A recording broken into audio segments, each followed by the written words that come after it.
Hey guys, JD here with the Yamaha FX SVHO Supercharged WaveRunner, and today I'll be showing you how to complete an oil change. So to complete this oil change successfully, you'll need 1 gallon of Yamaha 1040 4-stroke oil, or an equivalent product like AMSOIL Full Synthetic. You'll also need a Yamaha oil filter, and you'll need a Yamaha oil wrench tool. I have this stainless steel one here. It's 72.5 millimeters for those who are wondering.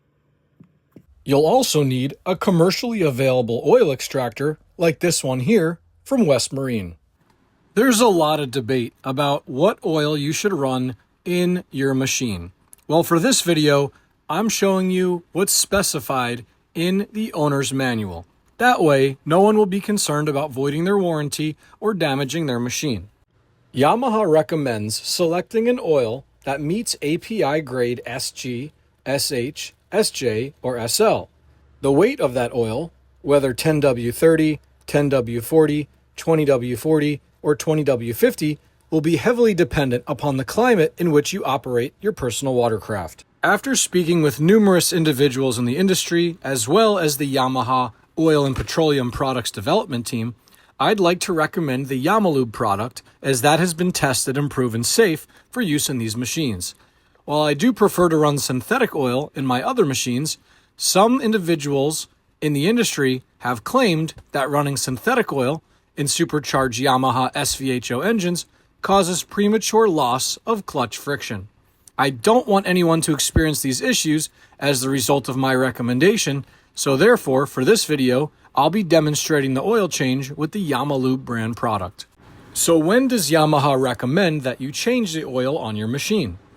So after the first 10 hours, they recommend doing just an oil change, but leaving the filter to the first 100 hours. Every oil change after your first 10 hours will be done at 50 hours. In my opinion, I think the filter and oil should both be changed at 10 hours, and then on all my personal watercraft, I change the oil and filter every 25 hours. Let's remove the seats from the WaveRunner so that we can access the engine compartment. Next, remove the plastic cover over the engine. Place a bubble level like this one here directly on the valve cover. You can see that the best place for me to place this on mine was right over this Yamaha label. That required me to remove the plugs for these 3 coils. You want to get your WaveRunner as level as possible by raising or lowering the tongue of your trailer. Alright, so once you've confirmed your machine is level, it's now time to warm the machine up. Remember to start the engine before connecting the water supply.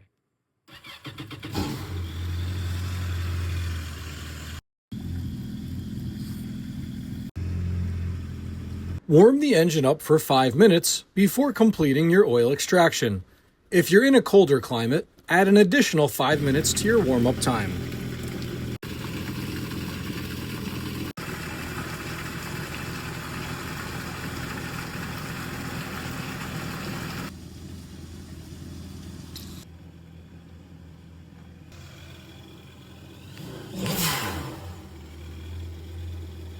Always shut the water off before stopping the engine. Alright, so now that the engine is sufficiently warmed up, we're going to remove the dipstick because we're going to extract all the oil out of the engine from the dipstick tube right here.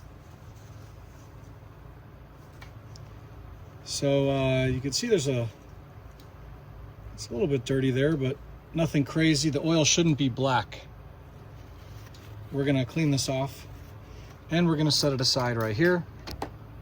Now here I have a vacuum powered oil extractor. We're going to go ahead and feed the tube down as far as we can, and then we're going to be able to extract just under 5 quarts of oil from the machine.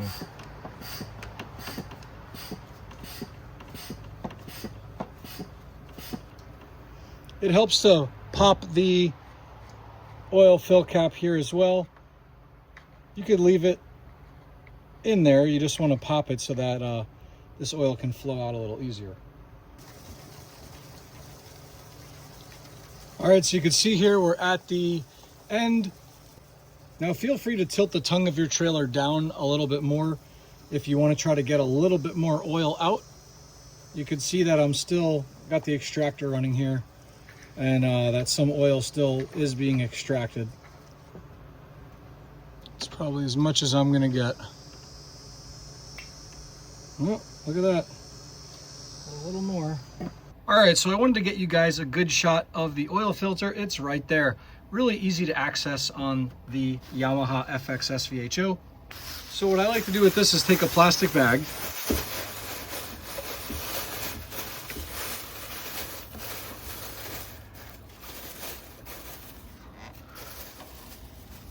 and you want to make sure that this plastic bag is fully under the filter. And you can see I've got some paper towels in there as well. Also recommend that you wear gloves because petroleum products can be carcinogenic. All right, so here's our filter. Here's our wrench with our 3/4 inch socket. And again, this shouldn't be so tight that you have to, if it's seized on there, that's another story. All right, get that fully seated.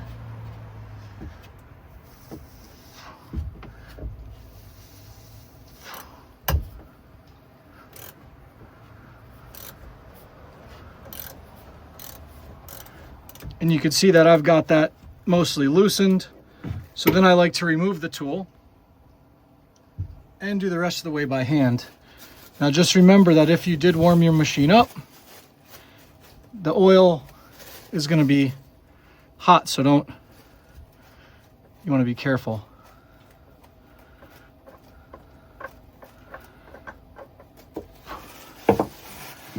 And then get that filter upright in your bag there.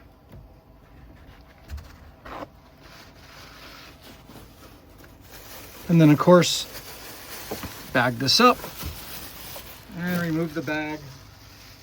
Make sure to dispose of that properly, but you could see that I didn't spill any. And that's a really good thing because you don't want to make a mess. So here is our new OEM filter, 69J1344004 Yamaha OEM filter made in Thailand. They come sealed like this. So obviously get that plastic off. And then this filter does go on sideways like this. So we are still going to prime it, but we're not going to fill it completely up to the top. And I'll show you here how I like to prime these filters.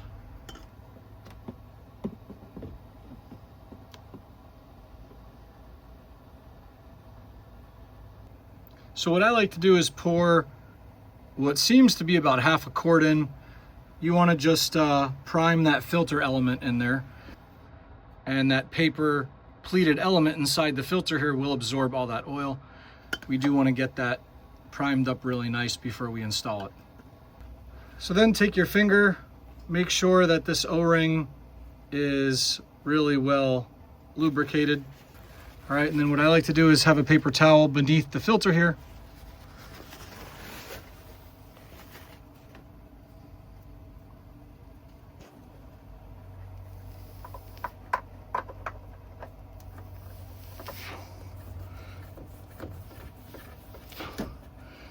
See, I had some oil come out.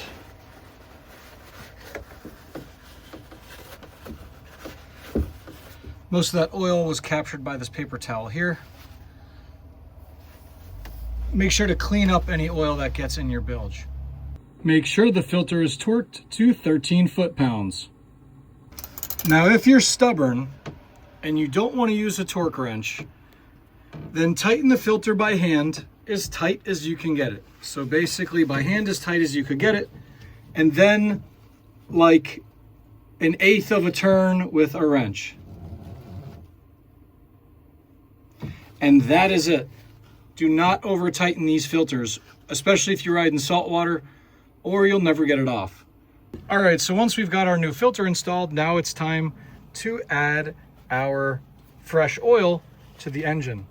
So you're gonna make sure your dipstick is completely cleaned off, and you're gonna reinsert it. If you did lower the front of your trailer to get that little bit of oil out, make sure that everything is level again. Once you've confirmed the engine is 100% level, go ahead and remove the fill cap. According to Yamaha, with a filter change, this takes 3.9 quarts. So assuming you got it all out, that 1 gallon jug that you purchased should be more than enough to refill your Yamaha SVHO 1.8 liter engine. All right, so now we are ready to add our oil. You want to confirm that you have a nice clean funnel.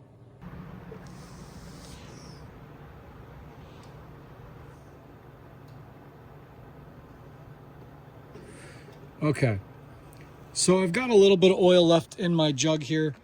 Now what I want to do is fire up the engine, let it run for a couple minutes, and then check the oil.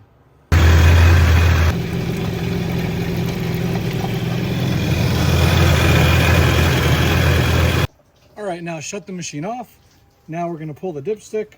This first pull, you're just going to clean it off. Then you are going to stick it back in and slowly pull it back out. And you can see our oil level right there. We are just between the high and low mark. So I'm going to wipe it off again, give it one more dip.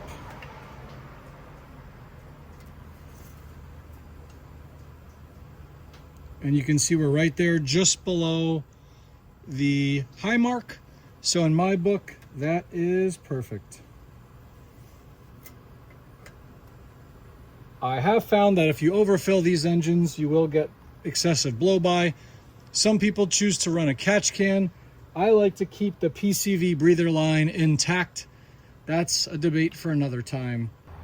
All right, guys. Well, I hope this video was helpful. This was an oil change on the Yamaha FX SVHO 1.8 liter WaveRunner. This video would also apply to the GP 1800 SVHO. Make sure that the first time you launch your ski following your oil change, that you check the oil again once the ski is in the water at the dock.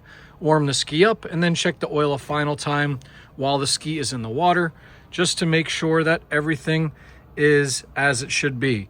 Of course, always check for oil leaks. All right, guys, and my final tip for you, make sure that you write the oil change interval and the date that you did the service on the filter. It's good to keep that information in a log as well, but it always helps when it's written on the filter. I do that on pretty much every machine I own where I change the oil. So again, hope this video was helpful. Thank you for watching. If you enjoyed this video, hit the like button and subscribe for more exclusive jet ski content, only on JD's Water World.